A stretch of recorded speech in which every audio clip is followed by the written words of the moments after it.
हमें जमीन की गुणवत्ता, फर्टिलाइजर का कम से कम उपयोग, प्राकृतिक खेती की ओर बढ़ना,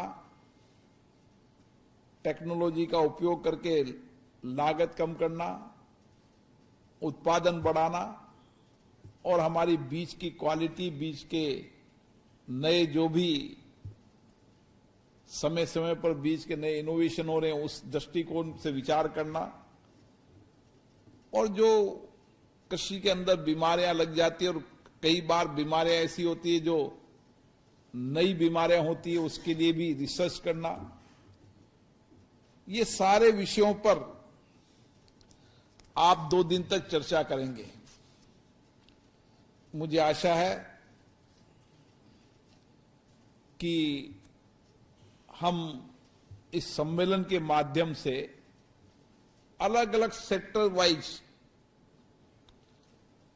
हमारे दुनिया के रिसर्चर के मुकाबले भारत के रिसर्चर अधिक ज्ञानवान, उनकी गुणवत्ता, उनकी कार्य करने की क्षमता, उनके राष्ट्र के प्रति समर्पित ज्यादा है, और इसीलिए आईसीआर और अन्य अनुसंधान केंद्र इस पर काम कर रहे हैं। लेकिन हमें इन 4 विषयों पर, 5 विषयों पर अलग अलग लोगों के, विशेषज्ञों को बुलाकर किसानों के साथ समय समय पर चर्चा करना और उनकी वास्तविक समस्याओं को समझकर उनका समाधान करना, यह हमारी जिम्मेदारी है। क्योंकि एक दिन के अंदर किसान ट्रेडिशनल खेती से परिवर्तन नहीं कर सकता। गांव के अंदर स्वाभाविक है कि एक व्यक्ति परिवर्तन करता है तो उसको भी 5, 7, 10 साल परिवर्तन लग जाता है। नहीं तो एक बार कोई गांव उगाता है तो फिर वह आसपास के गांव मानो सोयाबीन करने लगेंगे, धान करने लगेंगे, फिर हमारे यहां पर लहसुन करने लगेंगे तो सब लहसुन की ओर बढ़ जाएंगे। तो वह किसानों की वैज्ञानिक है, जिस एक बार भाव जिसका ज्यादा मिलता है उस दृष्टिकोण बढ़ जाता है, फिर ज्यादा उत्पादन हो जाता है, भाव कम हो जाता है, तो उसके पास ज्यादा विकल्प होने चाहिए, और ज्यादा विकल्प एग्रीकल्चर के होंगे तो वो नए नए विकल्पों की ओर जाएगा। तो निश्चित रूप से किसान की उपज का मूल्य उसको ठीक मिलेगा। मुझे आशा है कि एग्रोटेक, फूड प्रोसेसिंग, नए स्टार्टअप, इनमें बहुत सारे परिवर्तन हुए हैं, नया सेक्टर भी खुला है। लेकिन मेरा मानना है कि भी एग्रोटेक के हिसाब से भी हम जितना हमें पहुंचना चाहिए वहां तक नहीं पहुंचे। फूड प्रोसेसिंग के अंदर भी हमारा जो लक्ष्य होना चाहिए वो लक्ष्य तक नहीं पहुंचे। स्टार्टअप हुए हैं, नए नए स्टार्टअप हुए हैं, लेकिन आपकी बहुत बड़ी जिम्मेदारी है। आप ही एग्रीकल्चर इस इंडस्ट्रीज की अर्थव्यवस्था को परिवर्तन कर सकते हैं। आप ही किसान की आमदनी, कम लागत, ज्यादा उत्पादन, उस दृष्टिकोण से नया विचार किसान को दे सकते हैं, और आप सब राष्ट्र निर्माण के लिए,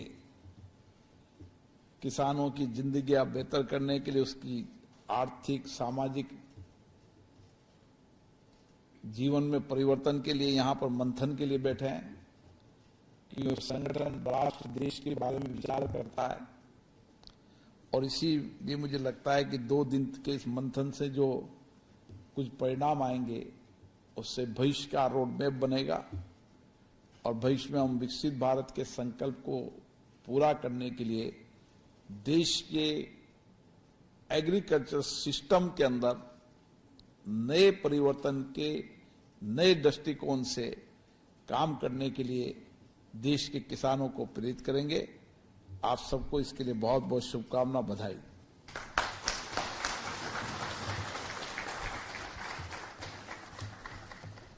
बहुत बहुत धन्यवाद सर। आपका सारगर्भिक उद्बोधन हम सभी के लिए प्रेरणा स्रोत रहेगा। कार्यक्रम को आगे बढ़ाते हुए हम अपने अखिल भारतीय राष्ट्रीय शैक्षिक महासंघ के आदरणीय राष्ट्रीय अध्यक्ष जी से आग्रह करेंगे कि हम सभी को अपने अध्यक्ष जी उद्बोधन से अनुग्रहित करें। इस 2 दिवसीय नेशनल कॉन्फ्रेंस में इस उद्घाटन सत्र के मुख्य अतिथि लोकसभा अध्यक्ष आदरणीय ओम बिरला जी, विशिष्ट अतिथि आदरणीय RK सिंह जी, मंच पर विराजमान हमारे अखिल भारतीय संगठन मंत्री महेंद्र कपूर जी, महामंत्री गीता भट्ट जी, इस कॉन्फ्रेंस के संयोजक गुरुदेव जी, सह संयोजक आलोक जी, समक्ष विराजमान हमारे सह संगठन मंत्री आदरणीय जी लक्ष्मण जी, वरिष्ठ उपाध्यक्ष महेंद्र कुमार जी, विभिन्न विश्वविद्यालयों से पधारे कुलगुरुगण, ICAR और उससे जुड़ी लैब्स से आए हुए वैज्ञानिक गण और इस 2 दिवसीय यज्ञ में अपनी सहभागिता कर रहे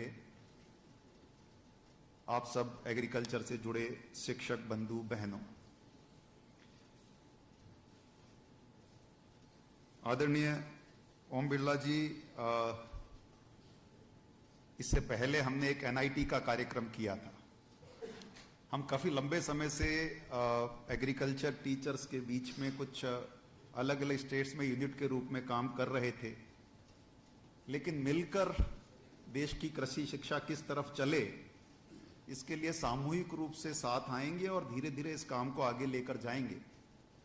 तो 2-3 साल के इस मंथन के बाद आज दिल्ली में देश भर के अलग अलग यूनिवर्सिटीज और रिसर्च सेंटर्स से इस राष्ट्रीय विचार से जुड़े आप सब शिक्षक कार्यकर्ता आज आए हैं और सस्टेनेबल एग्रीकल्चर, जिसका विकसित भारत में क्या महत्व हो सकता है, उसको लेकर हम 2 दिनों में अलग अलग सत्रों में इस पर विचार करने वाले हैं। एक की नोट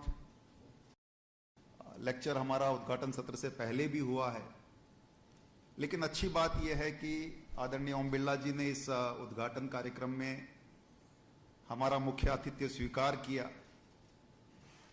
हमको तो इस बात का महत्व पता है। जब हम नेशनल इंस्टीट्यूट ऑफ टेक्नोलॉजी में कार्यक्रम प्रारंभ करना चाह रहे थे कि हम NITs के टीचर्स के बीच में विकसित भारत के लिए देश की तकनीकी शिक्षा कैसे हो, इसके लिए देश भर के NITs में काम करने वाले टीचर्स एक साथ एक फोरम पर आए, तो उसकी योजना भी जब कुछ वर्ष पहले निरंतर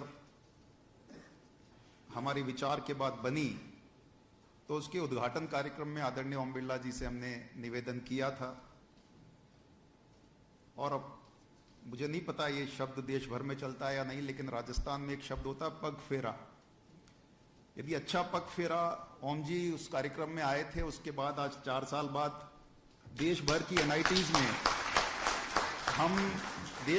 NITs में अब हमारा काम पहुंचा है, अच्छे विचार के साथ लोग जुड़े हैं, तो बहुत आशा का विषय हमको तो लगता है कि आज ओम जी इस उद्घाटन कार्यक्रम में, जहां से हमारा प्रस्थान बिंदु एग्रीकल्चर की पॉलिसीज, शिक्षा की पॉलिसीज किस दिशा में चले, वहां पर कुछ कार्यकर्ता, चुनिंदा कार्यकर्ता देश भर से आए हैं और आदरणीय ओम जी का यहाँ पर सानिध्य रहा है। तो जिस तरह हमारा NIT का काम बढ़ा है, हमको तो मन में एक उम्मीद जगी है कि हम देश भर में जिन यूनिवर्सिटीज में नहीं पहुंच पाए, अगले 2-3 सालों के अंदर एग्रीकल्चर यूनिवर्सिटीज में इस राष्ट्रीय विचार को लेकर और विकसित भारत के लिए आगे बढ़ेंगे।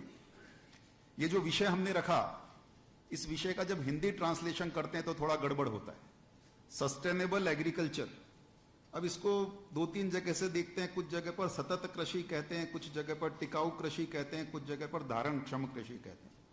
हमने इसका शब्द धारणक्षम लिया क्योंकि सतत, एक महाभारत में जो प्रसंग आता है युधिष्ठिर का कि यक्ष प्रश्न क्या है, तो यक्ष युधिष्ठिर से प्रश्न करते हैं कि सबसे बड़ा आश्चर्य आपको क्या लगता है?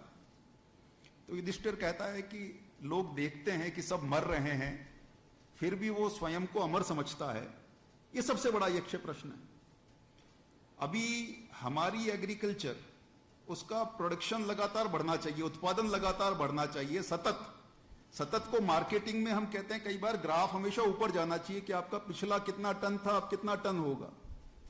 लेकिन हमारी जमीन, ज्यादा पानी, ज्यादा खाद, ज्यादा कीटनाशक और इसलिए ज्यादा उत्पादन, और ये सोचते हुए कि संसाधन कभी खत्म नहीं होंगे, हम निरंतर कर रहे हैं। ये कृषि का यक्ष प्रश्न है। एग्रीकल्चर का जो हम लोगों के सामने धारण क्षम, जब हमने शब्द रखा, धारणा करे आने वाली, हमने अपनी पूर्वजों से विरासत नहीं ली है, हमने अपने बच्चों से उधार लिया है। आज जो कुछ लिया हमको अपने बच्चों के लिए देना है। इसलिए ये जब हम एग्रीकल्चर इंस्टीट्यूट्स में काम कर रहे हैं तो हमारी जिम्मेदारी बनती है कि हमारा प्रश्न बदले हैं, समय के साथ बदलते हुए प्रश्नों का उत्तर देने की हमारी तैयारी है या नहीं। 1947 में जब देश आजाद हुआ था तब हमारे सामने प्रश्न था भोजन कैसे मिलेगा। 1960s के बाद जब ग्रीन रेवोल्यूशन आई तो हमें लगा कि हम अन्न पैदा कर सकते हैं, देश की भूख मिटा सकते हैं। लेकिन 2047 की तरफ बढ़ते हुए भारत के प्रश्न बदले, इसलिए प्रश्नों के उत्तर देने की तैयारी भी बदलनी पड़ेगी। केवल उत्पादन बढ़ाना नहीं है।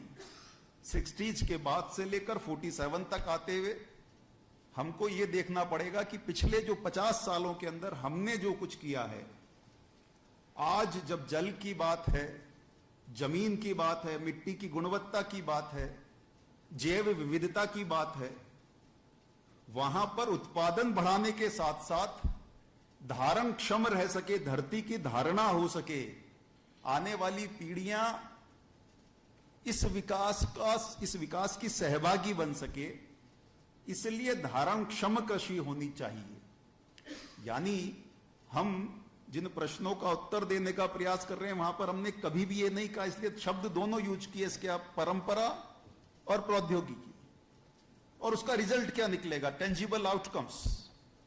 सो we are talking about traditions as well as technology. Wisdom tradition से है, स्केलिंग टेक्नोलॉजी से, दोनों का समन्वय करते हुए।